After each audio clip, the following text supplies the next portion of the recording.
Hello ladies and gentlemen, as of the time of uploading this video, it has been about a month since Tears of the Kingdom has released, and boy what a game it has been. In this video I'm going to be reviewing the game and talking about things that I love and things that I dislike. But if you clicked on this video expecting no spoilers or you just want my rating already, well, it's a 9 out of 10.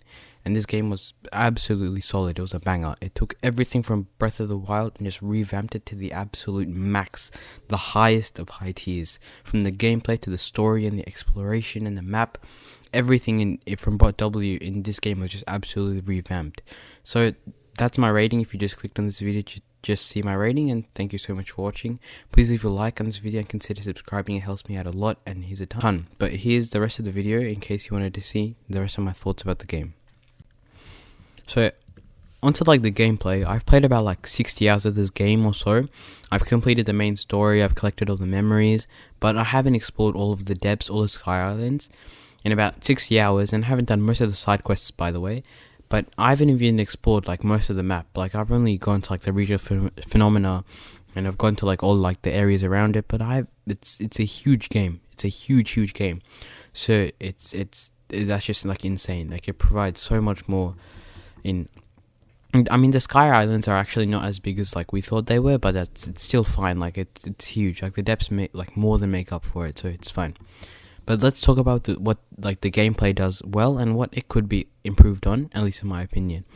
So the mechanics in this game are just so much more better and so much more enjoyable than those in Breath of the Wild. You actually use them so much more in situations outside of the world, where I feel as in Breath of the Wild you didn't really use the abilities as much outside of the shrines, but in this game you have so many opportunities to do so.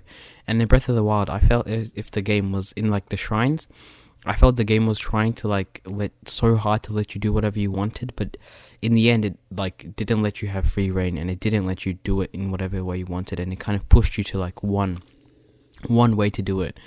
But in Tears of the Kingdom it's just not the case at all. The new abilities, especially Ultra Hand, allows you to complete the shrines in any way you want, any completely different way than the devs intended. When you usually think, this is not going to work, you find out that it does work, and it's amazing. You can do anything you want in this game and in any way you want, and it ends up working, and it's just really, really fun to play with. And the fuse mechanic, it works so well. One thing that so many people were complaining about in Breath of the Wild was that the durability of the weapons was so low, and that people didn't really use their high value weapons until they fought a higher boss like a Lionel and stuff. But they were saving their weapons and they hated the durability. But it's still somewhat the case in Tears of the Kingdom, but with the new fuse ability you just have so much more options to do whatever you want, and you just because you know that once you fuse a really high grade weapon, you can just do it again by defeating a Lionel or something and then fusing it to a weapon, and it's just a huge high grade weapon again, so you can just refresh all of the damn time, and it's really, really good. And the Ultra Hand ability, I've seen people Korrax being tortured, people building mechs, cars, and just everything, and I can't wait to see what people do next. It's insane.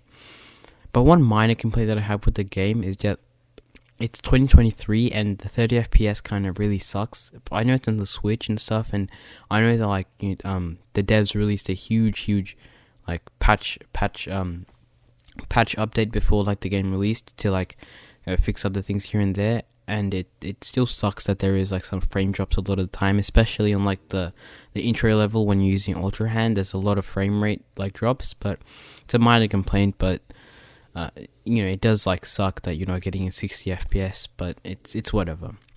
But on a positive note, people say that this is just a $70 DLC, and how wrong they could be. It's nowhere near.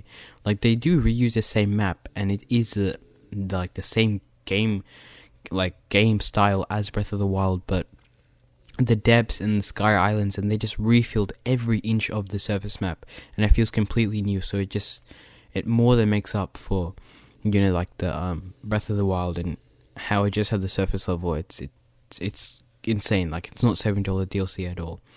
The side quests, the side adventures have been a huge upgrade from Breath of the Wild, and they're so much more intimate and so much more fun to do. You still have the occasional fetch me this, fetch me that, but it's way more fun, and it's just insane. And like the Koroks as well, the transporting them to their friend, it's really fun to do. You know, building whatever you want to transport them, and it's really cool. And the depths, they provide a whole new area to explore. You know, you find treasure, armor, and new Zonai tech down there as well. And I only got introduced to the Zelda series by Breath of the Wild, and it was Nintendo's biggest hit and their biggest game by far, which they gained like so many fans. But I'm not too well like versed on the OG linear Zelda dungeons in the story, but from what Breath of the Wild provided, these dungeons are so much more better in Tears of the Kingdom. Like the bosses are so versatile, they're really fun to verse, and the dungeons are so much more like fun to get around. The puzzles in them are so much better, more fun to do. You actually have to like think about them a lot. But there are two complaints that I have, and it sucks that at the end of each dungeon, the sage will basically say the same thing every single damn time. I would like them to say something, you know, a bit more different. It's minor complaint, but you know, it gets kind of boring as you can be like two dungeons, but it's whatever. But one of the biggest complaints that I have in this game is by far the sages. Or like, oh my god, it's so annoying to have them crowd around your screen and just fill up your screen, and they're just so big in your screen, and then it's just so annoying. And sometimes like I've seen like a frame rate drops with like having them, like all of them on your screen at once, and it especially sucks when you get like Minoru, because then you expect Minoru to be such a good sage and so overpowered, but once you get like harder enemies and the world scales up, she's not that good, and she's just kind of like there just wasting up space. But I do enjoy the companionship of them and how they help in big boss fights. But like after you get like two sages, you get really annoyed of them crowding around your screen all the time, and it's just like it sucks. Like the abilities in like Breath of the Wild, the champion's abilities was just so much better. It was so much like, it was so seamless to activate them. Like they actually were ingrained into the game, and it was just so helpful. But in this game, you have to like run up to the sages to activate them, and then they start running away from you, and then you end up clicking another sage, and it's just so annoying. And especially like a lot of like the abilities, like Sidon's ability, it's like a really watered down, pun intended, watered down version of Daruk's protection. It's just one hit, and then you can't really do anything. It's really like bad. I mean, Trulin's one by far is like the most helpful in the game, but it's really annoying what they did with the sages, and I hope, you know, in the next game if they do continue like with Champion's abilities, they'll do it much like better and more fluid. But let's talk about like the boss fight. The final boss fight in this battle, like spoiler warning, but the final boss fight in this battle was absolutely crazy. Ganon was just such an insane boss to fight, and it was so hard to beat him. Everyone in Breath of the Wild was complaining about how easy Ganon was, but in this game you actually need to, he takes so much more work to beat. I actually went try to beat Ganon the first time, and then when I tried to do that, I actually had to like reload my last save and actually farm a whole lot more like food, and then cook gloom resistant food to beat him again, because he was just so hard to like fight. And even then I had to like restart like my game. Like I died to him like 10 times, so I had to, you know, reload my game. But it was just, it's a really insane boss fight, especially near the end where he like gets into like his last and final phase, and you fight him on top of like another dragon, and it's amazing. Like the hype for the final boss battle was so worth it. It just like makes you think, if all the other dragons are like the same, people who ate their stones and then became immortal dragons.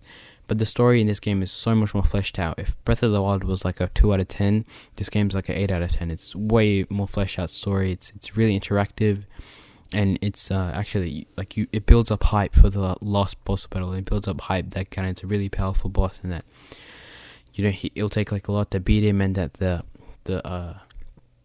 Master Sword was like it was getting power this entire time, and it's just way more interactive and way more fun.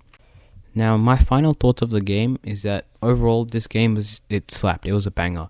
It really makes Breath of the Wild look like a tech demo, and I'll definitely come back to this game again and play it, explore more. Even though like I've completed the main story, I'll explore it more. It was an amazing game. And it was like a long 7 years wait from the last game, but let's hope that the new Zelda game or the potential sequel won't be as long a wait. And COVID definitely held production back like majorly, but the wait and hype was worth it. I did see a tweet though where Anuma said that he'll continue this format with the Zelda games, as he finds the linear storylines to be quite a bit restricting, so it'll be interesting to see what happens next. So all in all, this game was amazing, and I can't wait for this next adventure in Zelda series.